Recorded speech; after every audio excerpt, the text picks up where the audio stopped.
All right. So now, Mike, so, we are here in the age of the coronavirus pandemic, and it has had significant impact on a lot of different businesses. Could you kind of characterize, what impact it has had on the insurance business, and how is Texas Mutual's data strategy helping you to kind of adapt and thrive in this market? Well, I don't think I could really talk to the whole insurance business because that's pretty broad, but I can talk to Texas Mutuals and the impact to what has happened to Texas Mutual.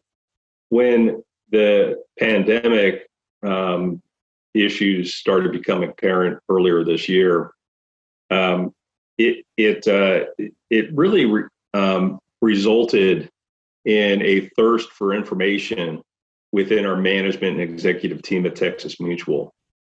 One of the advantages of being a dominant player within a niche market and having people that stay around a long time is that they get to know the business very well, and they have an intuitive sense about what's going on with their customers, what's going on with the business, what's going on in the markets that they serve in Texas. And usually that's very reliable, that intuitive sense that they've built up through all the years with experience. Consequently, when we started rolling out dashboards and visualizations at Texas Mutual last year, people liked it. Management team liked those visualizations. They liked seeing the data that way, but it largely confirmed what they already believed was happening within the business. When the pandemic hit, all of a sudden, all the old assumptions got thrown out the window about what was going to happen. And all of a sudden, the dashboards that they were receiving became a lot more important, and they wanted more of it. And they wanted to drill down farther to see what is the impact on our underwriting within different market segments, with different types of businesses that we serve, within different geographies, getting down to a micro level around that. What's the impact to our workforce?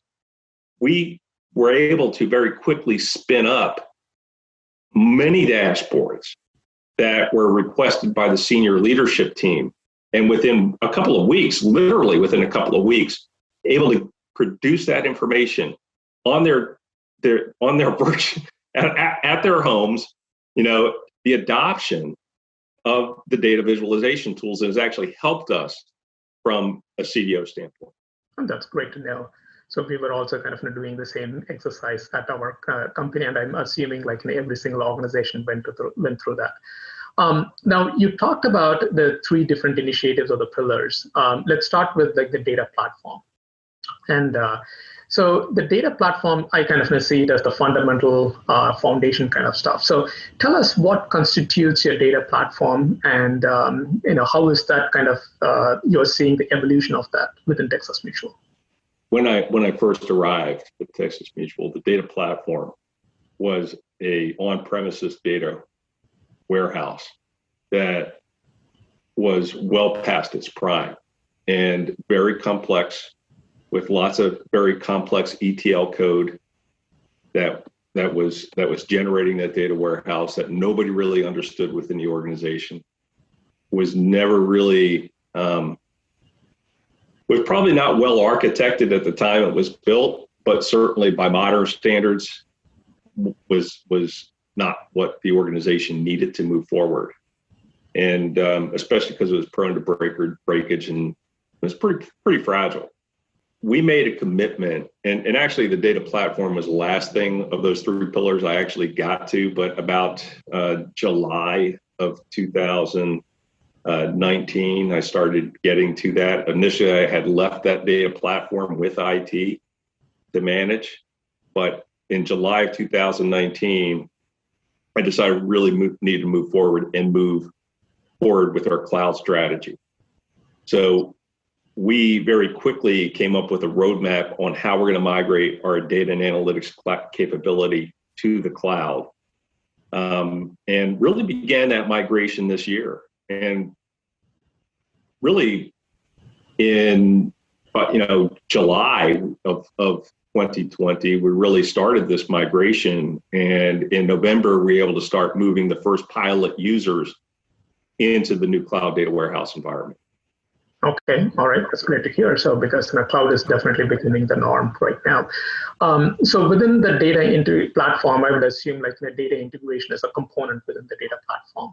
So, could you kind of help us understand what the data integration landscape looks like within the data platform? Sure.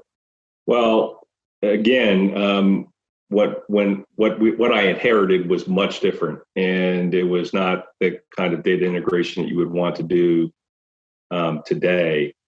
Today, what we're doing in the new cloud-based platform is first thing we did was implemented the change data capture, because that was really not available to the organization anywhere in the organization before, so that we're able to capture data at whatever schedule that we need to and capture it incrementally to ingest that into our platform.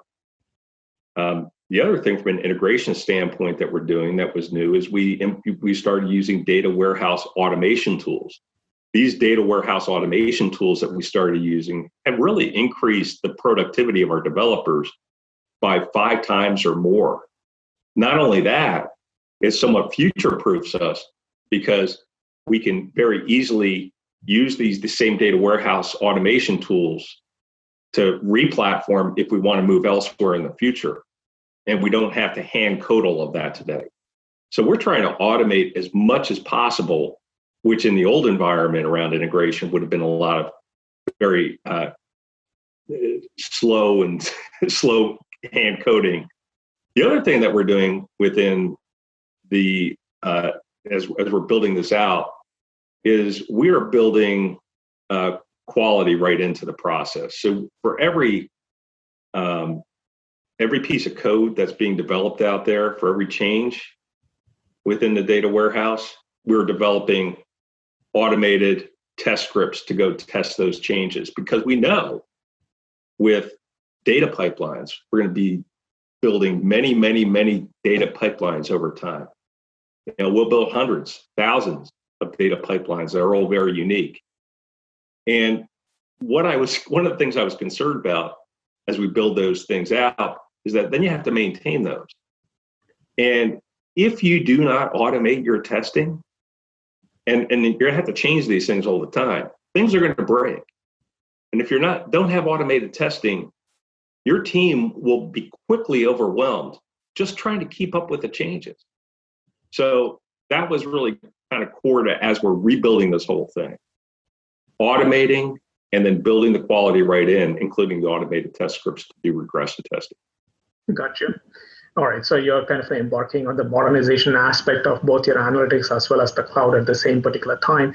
Now, help us understand in terms of that impact to the business users. So whenever you're trying to move away from on-premises to the cloud, like the way you have actually done your data warehouse, which has been one of the pillars, I would say, very essential component within your analytics architecture, the business users get impacted.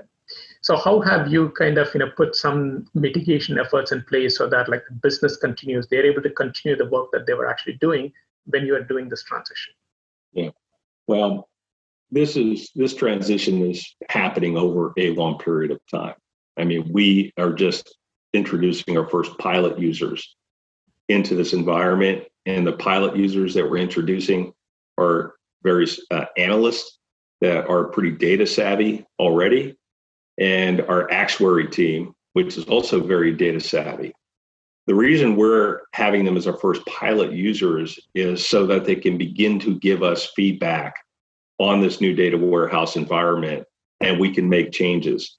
We've adopted agile approaches around how we do that so that we can get a constant and continuous feedback loop with those key stakeholders. So we understand that what we are building is going to support their needs. Over time, we'll start to expand that to other users, and maybe other users who are not as data literate as the first ones we have in. But we realize that this is going to have to be something that we build over time, get feedback on, iterate through, and continue to improve over time. Got you. So in your transition, is it everything completely switched over to the cloud data warehousing, or part of? We have not retired the legacy data warehouse. Again, this is a multi-year effort to fully retire that because of the complexity and all of the reporting and all the business processes that were built on top of that legacy data warehouse. We got to be very, very careful that as we start to replace that we don't cause unnecessary disruption elsewhere. So we're doing it in a very phased, piecemeal approach. This is not a big bang. This is an iterative approach, and we will take the time that we need to do it right.